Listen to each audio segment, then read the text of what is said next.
vocês?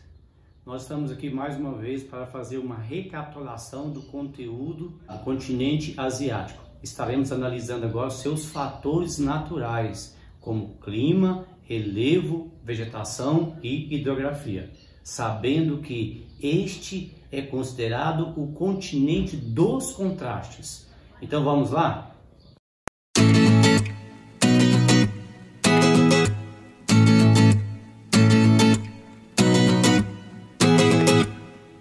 Aqui nós temos projetado aqui o mapa da Ásia, com as maiores dimensões territoriais desse continente, como a China, a Índia, a Rússia, o Cazaquistão.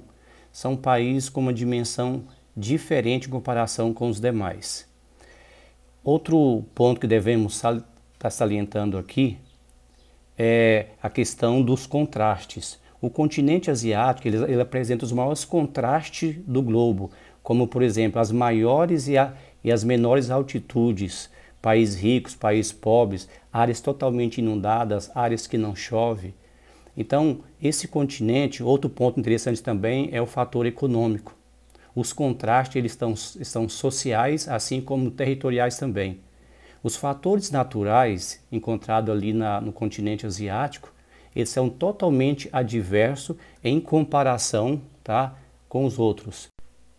Para melhor compreensão, aqui nós temos a divisão do relevo por regiões. Sabendo que ali encontra montanhas, planaltos e planícies, percebemos que ao sul, a maior parte dos planaltos e planícies, muito importante para essa forma de relevo, como o desenvolvimento da economia, os planaltos da Arábia e do Irã. Já na região central, ocupado pelos planaltos do Tibete e da Mongólia. Ao norte, a região composta pela planície siberiana e pelo planalto da Colima. Esse mapa aqui tem uma ilustração, através desse infográfico, fácil entendimento. As partes mais escuras são as maiores elevações do relevo. E de acordo com as cores, vamos ver onde estão os planaltos, planícies e depressões. Basta nós fazermos esse estudo gráfico aqui. Aí na questão do relevo, eu coloquei aqui 3 pontos interessantes para nós analisarmos. Primeiro, o ponto mais elevado da Ásia, assim como do mundo, que é o Everest com 4.848. Aqui nós temos o Mar Morto e aqui é a Cordilheira do Himalaia. Com relação ao clima asiático, aqui nós temos o polar, onde as temperaturas são muito baixas e longas, com um clima bastante rigoroso. Sua vegetação típica é a tundra. Como vocês podem observar aqui, o norte da Ásia ele compreende esse tipo de clima.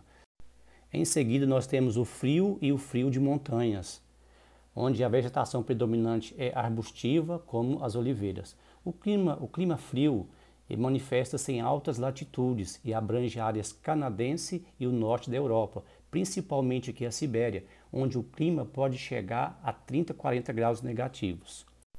A principal característica do clima temperado é que as estações são bem definidas e é um clima típico de uma zona que pega ali na zona climática. As plantas são herbáceas, bastante densas, constituídas por plantas de raízes profundas e também de florestas temperadas. Saindo um pouco de uma temperatura mais amena, nós entramos agora no clima tropical, onde, como vocês estão vendo aqui, apresenta 2 estações, uma quente, seca e uma chuvosa. A sua vegetação típica, como estão vendo aqui, é o cerrado, e para nós aqui é o cerrado, mas em outros países é a savana. Nós temos aqui agora o clima equatorial. A sua vegetação típica é floresta equatorial. O clima equatorial é dominado também com o clima de floresta tropical, especialmente quente e úmido, que se define pelas altas temperaturas e o grande índice pluviométrico.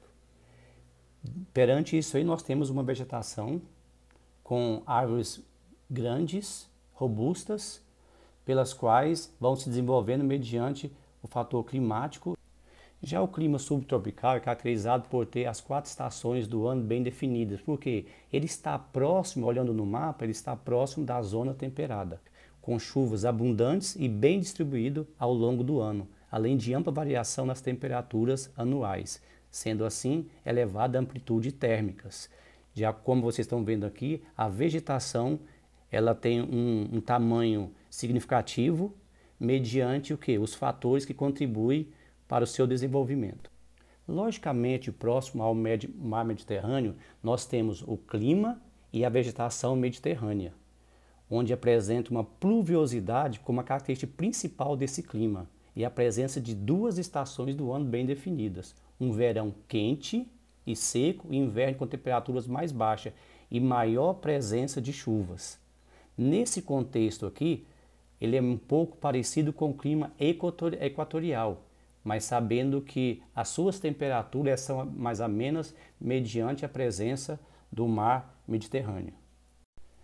Como vocês sabem, a maior parte dos climas são áreas de transições.